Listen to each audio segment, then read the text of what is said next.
মুন্সিগঞ্জ জেলার শ্রীনগর উপজেলায় স্যার জগদীশ চন্দ্র বসুর বাড়িতেই গড়ে তোলা হয়েছে স্যার জে.সি. বোস কমপ্লেক্স, মানে জগদীশ চন্দ্র বসু কমপ্লেক্স। এখানে একটি জাদুঘর রয়েছে। এই জাদুঘরে জগদীশ চন্দ্র বসুর জীবন ও কর্ম খুব সুন্দরভাবে ফুটিয়ে তোলা হয়েছে।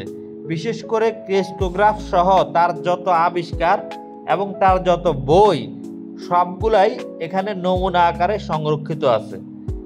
এছাড়া তিনি বিজ্ঞান সংক্রান্ত যত সেমিনারে বক্তৃতা দিয়েছিলেন এবং যত বিখ্যাত ব্যক্তিদের সাথে তার সাক্ষাৎ হয়েছিল তার কিছু নমুনা এখানে সংরক্ষিত আছে। এই কমপ্লেক্সের ভিতরটা আসলে পার্কের মতো, জাদুঘরের বাইরের অংশটা পার্কের মতোই। এখানে যে কেউ চাইলে সময় কাটাতে পারে। এছাড়া জগদীশ চন্দ্র বসুর মূল বাড়িটা এখনও এখানে অক্ষত রয়েছে।